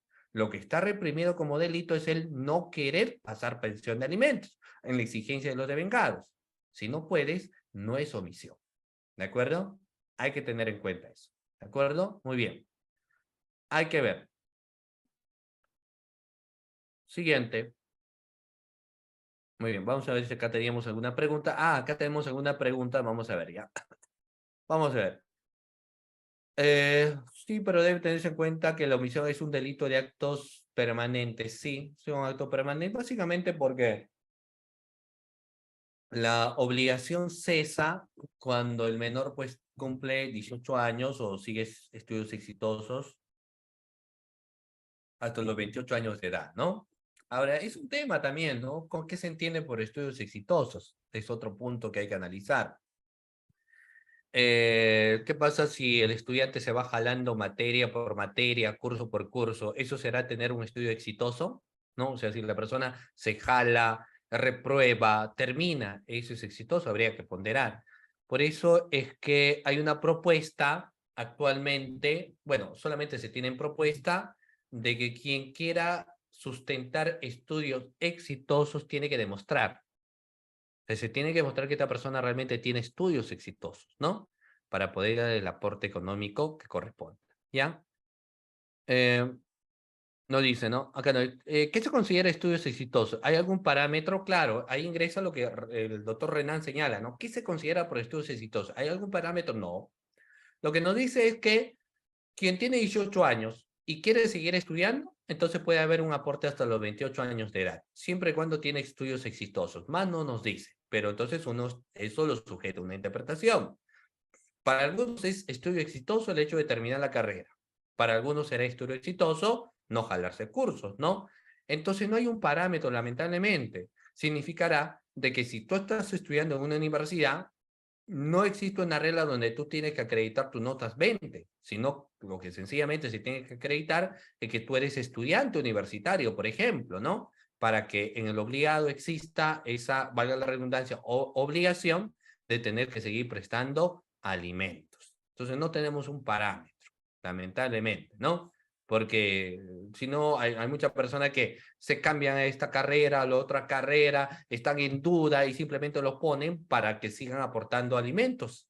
Y debe haber un parámetro, obviamente, que regularice ello, ¿ya? Muy bien. El doctor Elías nos dice, doctor, ¿podría explicar cuándo se aplica la prescripción? Es decir, ¿dónde puedo presentar prescripción en la vía de incoación del proceso? ¿No? Bueno, vamos a ver. Como es un tema penal, entonces tendrías que presentarlo en el Ministerio Público de turno, ¿no? O sea, o si es el Ministerio Público donde tiene la investigación, ahí presenta tu escrito señalando la prescripción del delito, ¿no? Eso es la regla porque ya en temas de omisión a la asistencia familiar no es de competencia del juzgado. El tema de omisión a la asistencia familiar es de competencia de las fiscalías que van a ver estos delitos, ¿no? La fiscalía penal, ¿ya? Acá me parece que tenemos un caso donde nos dice Emilia. La pregunta de Emilia es, si pidió alimentos en el 2001, se le concedió en el año 2001. Estamos hablando de, estamos 2024, ¿no? Ya. Entonces estamos hablando de cerca de 23 años. Nos dice, si pidió alimentos en el año 2001, llegó al 2007 y se solicitó devengados, porque nunca cumplió con todos esos años. Tampoco cumplió. Ahora 2023, 2023, se puede solicitar la ejecución de esa sentencia de la cual nunca cumplió, ¿de acuerdo? Sí, sí. Primero que nada, porque para que exista una prescripción de un delito, habría que ver en primer lugar si presentaron una denuncia a nivel del Ministerio Público. Porque cuando se presenta una denuncia a nivel del Ministerio Público, es donde se va a empezar a iniciar el tema de delito, ¿no? O sea, desde que ingresa el Ministerio Público empieza a ver si estamos hablando de un contexto delictuoso, ¿de acuerdo? En el caso de omisión a la asistencia familiar, obviamente. Ahora, del 2001 a la fecha, los sucesos de alimentos son del 2001. El 2017 entiendo que no pagó de qué año, habría que ver de cuántos años dejó de pagar, ¿no? Dejó de pagar. Ahora, una pregunta que siempre sale pues a colación es, ¿y por qué durante todo ese tiempo no solicitó el pago de los devengados, no? Hay varios factores. Al margen de ello, es muy posible que al ser cerca de 24 años, es muy posible que haya prescrito la obligación. Pero hay que revisar de todas maneras, porque estamos hablando de una gran cantidad de tiempo. Si a eso lo señalamos, si el alimentista, que en su momento era el menor, ¿cuántos años tiene? Si ahora es casado, no es casado, ¿no? Habrá que ver también ese aspecto. Lo ideal es que estas acciones de alimentos sean de forma inmediata y no dejar pasar mucho tiempo. Lamentablemente en la práctica lo dejan pasar mucho tiempo, ¿no? Después de 3 años, 4 años, esto por varios factores, ¿no? Varios factores, conductuales sobre todo. Nos dice, ¿el cese de la obligación es automática o se presenta un escrito de la misma? Lo ideal es un escrito, pero ingresa la primacía de la realidad. Y dentro del contexto de la privacidad de la realidad vamos a encontrar de que si ya tiene 18 años, ya es un ciudadano y si no tiene estudios que acrediten, que va a continuar, ¿no?, estudiando, entonces lo que en ese caso se va a entender un tema de cese de obligación. Si ha existido una demanda de alimentos a una persona, entonces podría presentar un escrito. No está de más, ¿no? Es más, quizás sea recomendable presentar un escrito.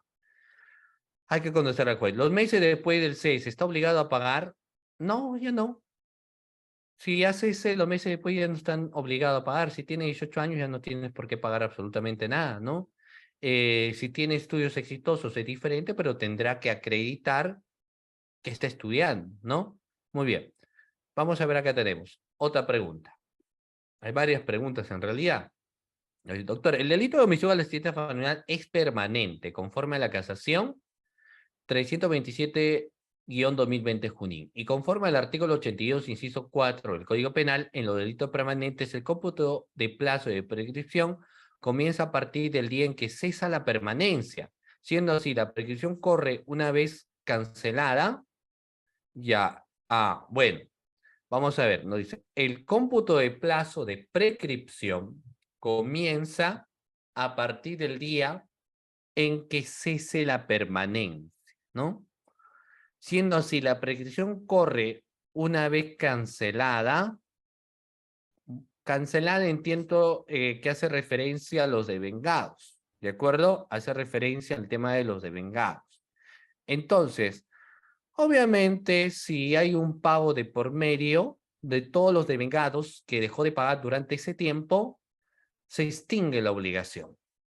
Se extingue la obligación del pago de devengados porque precisamente ya canceló, ¿cierto? Y ya no es necesario, pues, seguir con la omisión a la asistencia familiar porque hay un pago de por medio que se ha cumplido.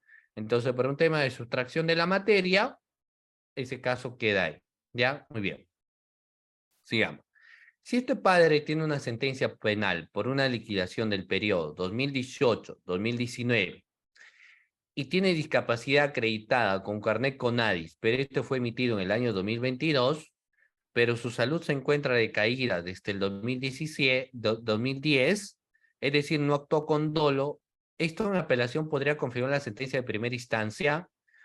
Lo que pasa es que hay que ver, ¿no? O sea, miren, se analiza en conjunto, se analiza en conjunto.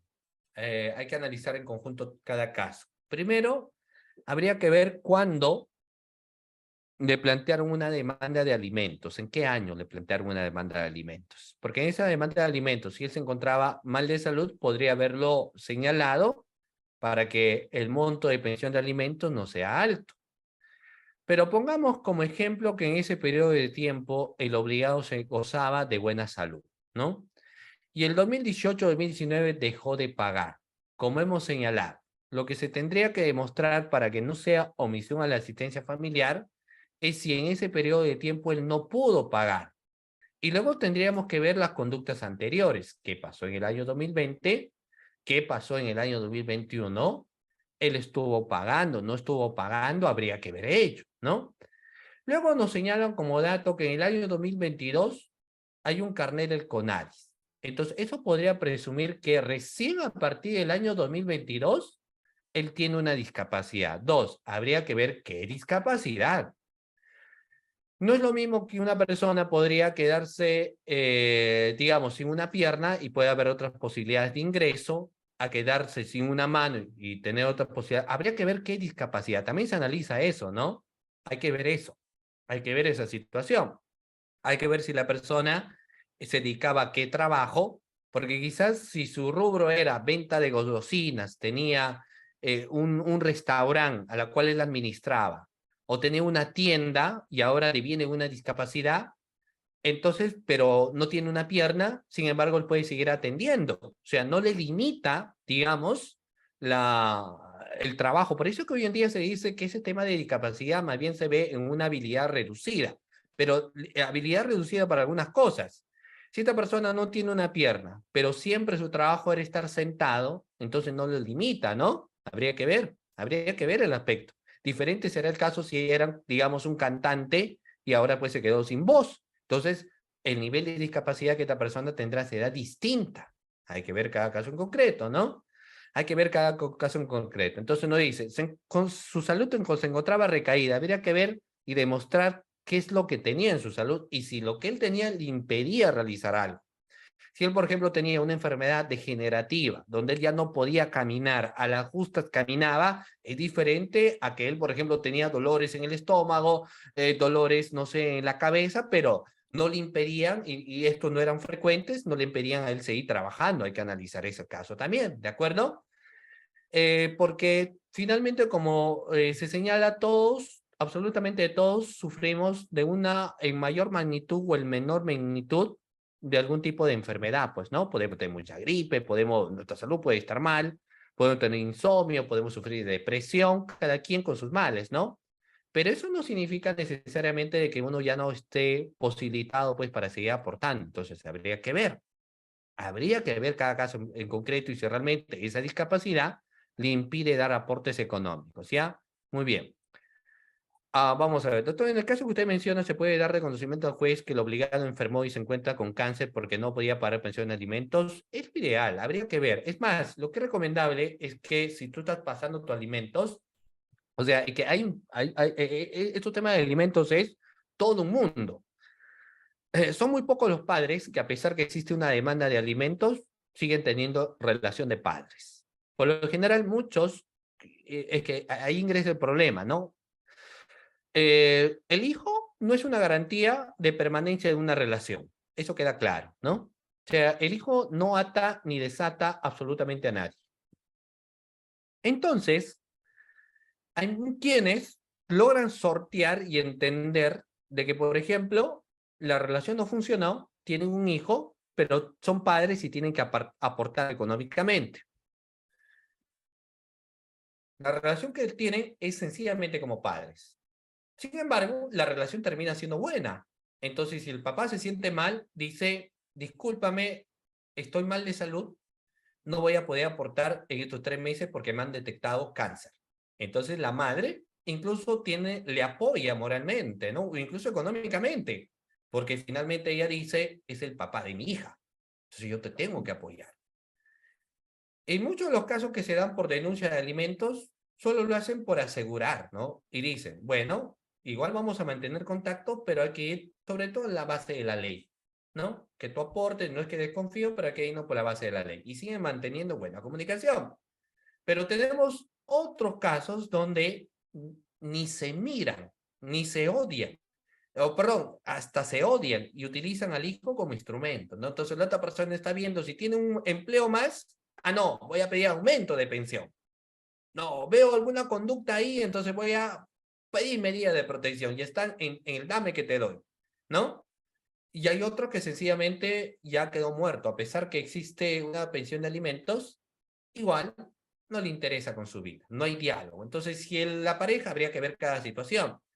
Si él se enferma, lo ideal, si no tiene una buena relación con la madre de su hijo, que no le va a entender, entonces lo ideal es que presente un escrito, ¿no? Me acaban de detectar cáncer al juez, o me acaban de detectar alguna otra enfermedad y el costo de las quimioterapias bordea tanta suma de dinero, para que el juez vea que evidentemente esta persona seguramente no va a poder pagar y lo que va a tener que corresponder en todo caso inmediatamente es la reducción del pago de alimentos, que se tendrá que ver también dentro de la vía correspondiente, ¿no?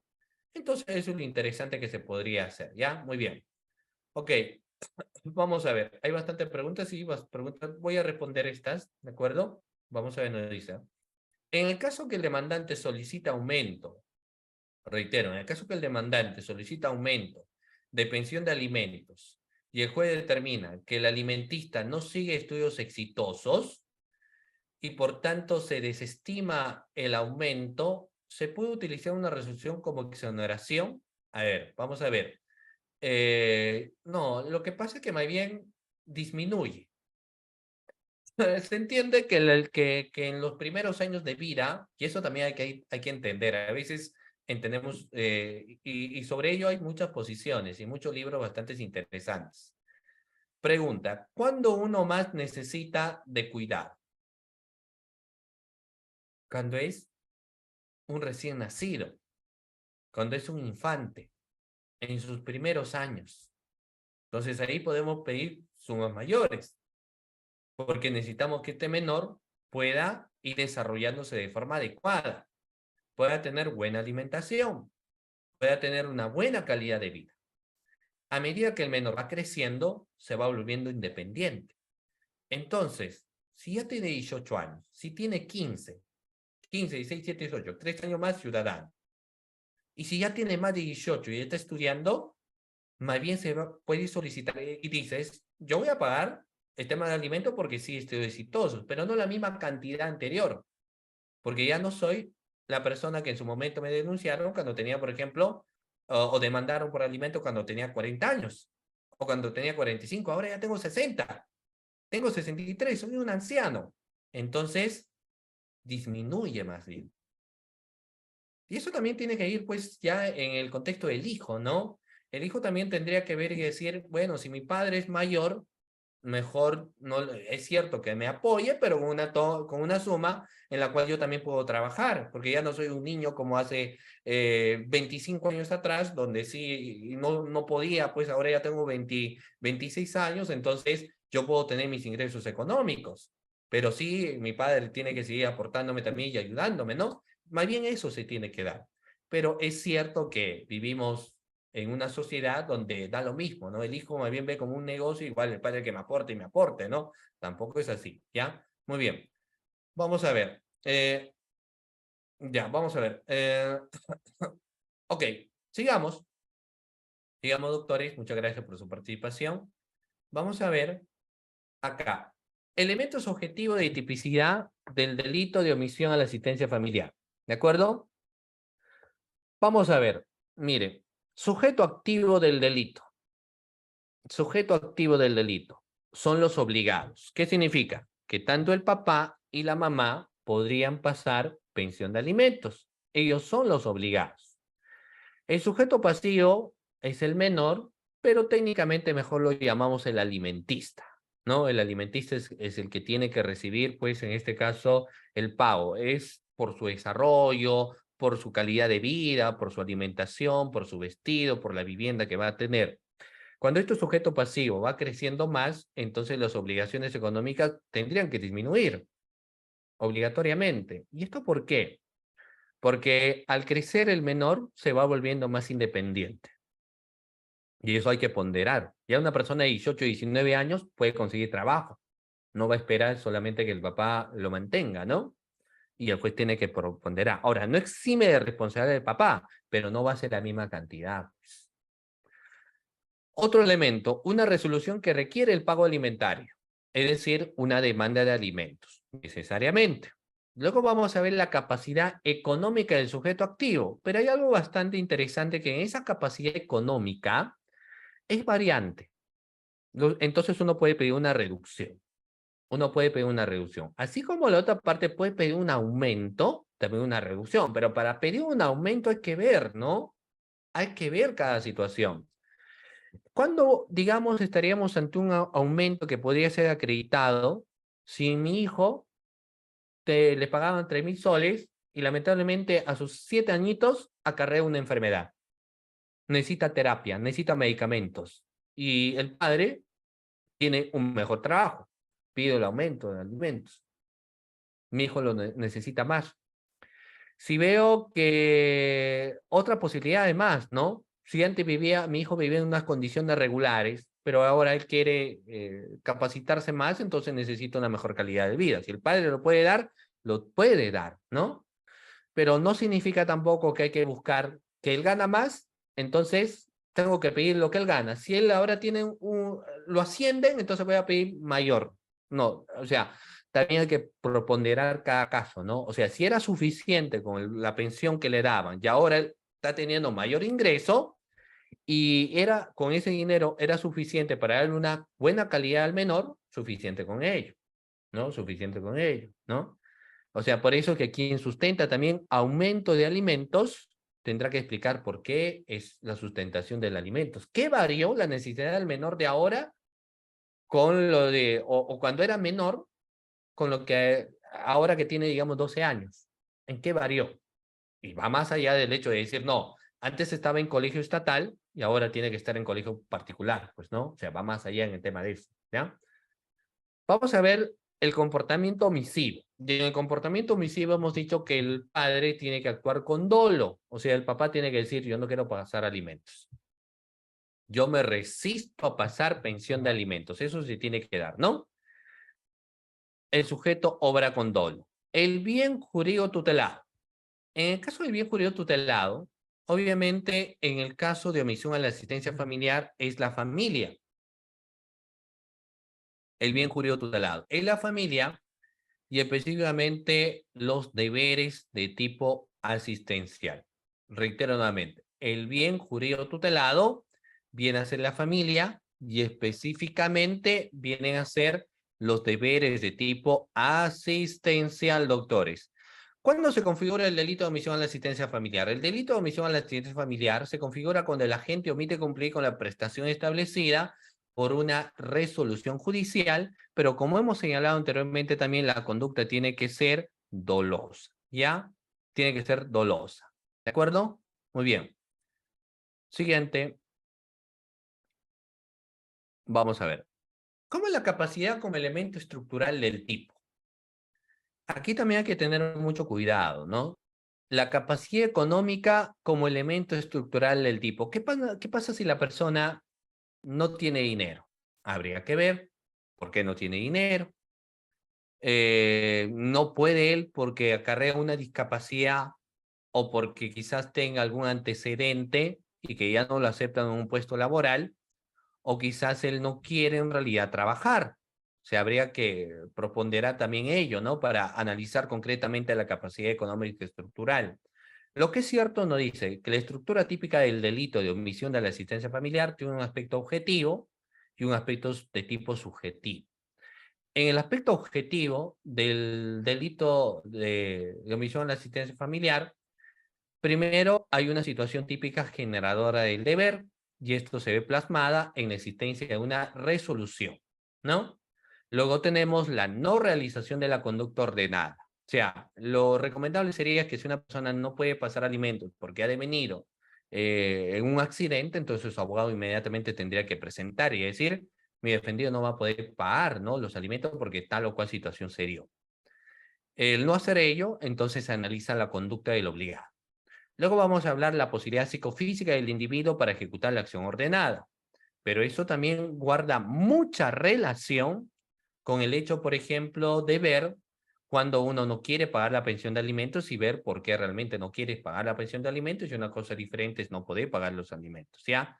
Son dos cosas totalmente distintas. Entonces acá podemos ver, por ejemplo, una estructura para los casos de omisión a la asistencia familiar. Primero, que la conducta realizada no se subsume en la descripción de la acción ordenada. Entonces debe verificarse la capacidad de pago. Y eso es la posibilidad psicofísica del individuo para ejecutar la acción ordenada. Luego, el mandato de un pago de alimentos. No es una sentencia civil de alimentos de fecha tal, el requerimiento de pago. El no cumplimiento del requerimiento va a acarrear una remisión de copias al Ministerio Público con fecha tal. Sin embargo, si la defensa dice que previo al requerimiento de pago, la persona ha acarreado alguna enfermedad y producto de esa enfermedad no ha podido realizar el pago, entonces se le exonerará, por ejemplo, de un tema de responsabilidad penal. Y como hemos señalado, se tiene que actuar con dolo, ¿ya? Muy bien. Acá nos dice, ¿no? Doctor, buenas noches. El demandado se encuentra sin trabajo, delicado de salud. En ese caso se puede pedir, ya que existe sentencia. Ya, pero delicado de salud, ¿en qué sentido? Habría que ver qué se entiende por delicado de salud, ¿no? Tiene una enfermedad en la cual está postrado en cama, tiene una enfermedad degenerativa, habría que ver ello, ¿no? Ahora, se encuentra sin trabajo. Habría que ver si esa condición de estar delicado de salud hace de que él no tenga trabajo. Habría que ver si él no tiene posibilidades también de poder generar sus ingresos, ¿no? Porque a veces uno dice, no, lo que pasa es que tiene antecedentes, pero ya no puede, por ende, trabajar. No, o sea, él podría trabajar en una entidad no estatal quizás, sino privada, o él mismo generar un ingreso, empezar a vender algo, empezar a trabajar en algo, etcétera. Hay que ver ello. O sea, ese tema de no trabajar tendría que ser una situación delicada de salud, como les digo, que la persona esté postrado en cama. Pero mientras que eso no sucede,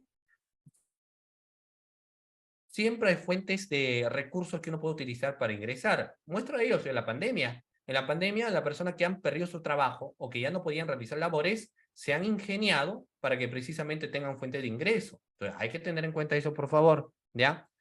El demandado se encuentra sin trabajo, por ende, habría que ver por qué razón, ¿no? Luego nos dice, si en el juicio de proceso inmediato se solicita el pago de los devengados y el agravado solicita la reparación civil, del cual no se llega a un acuerdo, y ahora existe un juicio inmediato, en donde el imputado quiere pagar los devengados días antes del juicio. ¿Y cómo quedaría con el pago de reparación civil? ¿El imputado de todas maneras tiene que pagar? Sí, porque ya se ha judicializado, ¿no? Antes de la judicialización es diferente el tema de la reparación civil, son aparte. Una cosa es que tú ya quieras pagar el monto de devengados existentes, otra cosa es el monto de reparación civil, no extingue, no lo extingue. Entonces, todo el punto o todo el tema que se ha tenido que trabajar hasta ese momento que no se pagó, entonces se verá en la vía de reparación civil, que es autónomo. Sufre del corazón soplo sintólico y se cansa rápido al caminar. Ya, lo que pasa es que eso hay que ver, ¿no? Porque luego se puede sustentar, él puede realizar trabajo estando sentado, por ejemplo, estar en caja, sin hacer mucho movimiento, habría que ver, ¿no? Todos esos casos recién delimitan que la persona no podría pasar alimentos. ¿De acuerdo, doctores? Muy bien. De esta manera, siendo exactamente las 11 de la noche, vamos a ver, quienes están despiertos, pongan pulgar arriba. A ver, quienes están despiertos, estimado participante, siendo exactamente de la noche, pueden poner ahí la manito arriba. Todo lo que están despiertos, ¿no? Obviamente los que se han dormido no van a poner pues manito arriba. Y si pueden encender su cámara, doctores, sería extraordinario para que de esta manera yo también los pueda visualizar, ¿no es cierto? Correcto, porque yo les estoy hablando, pero no los puedo ver. Así que les voy a invitar a ustedes a que en estos últimos momentos puedan encender, por favor, su cámara. Muy bien, doctores, de paso para poder visualizarlos ustedes que están en esta sesión de clase, ¿no? Muy bien, estimados doctores, ahí los puedo ver y saludar a cada uno de ustedes también que han estado siguiendo esta sesión de clase. No me queda más que agradecerles a cada uno de ustedes por haber estado presente aquí, agradecer a los organizadores y aprovechar la oportunidad para invitarles también a diferentes eventos académicos que se van a llevar dentro de poco. Hay un diplomado o un curso inicial que se va a llevar a cabo en teoría del delito intercriminis y también hay un derecho en familia que dentro de poco se va a llevar a cabo, ¿no? Entonces, estos son cursos importantes que se van a llevar a cabo ya en este mes de agosto, están iniciando. Acá ustedes lo pueden visualizar, ¿no? Acá tenemos el curso que ingresa precisamente en la ley para prevenir, sancionar y erradicar la violencia contra las mujeres y los integrantes del grupo familiar, la ley 30.13.4 y delitos sexuales. Yo les invito pues a ustedes a participar de este importante diplomado también que viene, ya inicia el 1 de septiembre. Hay varios ponentes de renombre que van a participar en este evento académico. Así que les estoy invitando a ustedes a poder participar en este curso. Muy bien, doctores, muchísimas gracias a cada uno de ustedes, gracias de todo corazón a quienes han estado presentes. Cuídense mucho. Bueno, quiero invitarles a otro diplomado también, me estaba olvidando. Hay un diplomado, doctores, que es el diplomado especializado en Derecho Procesal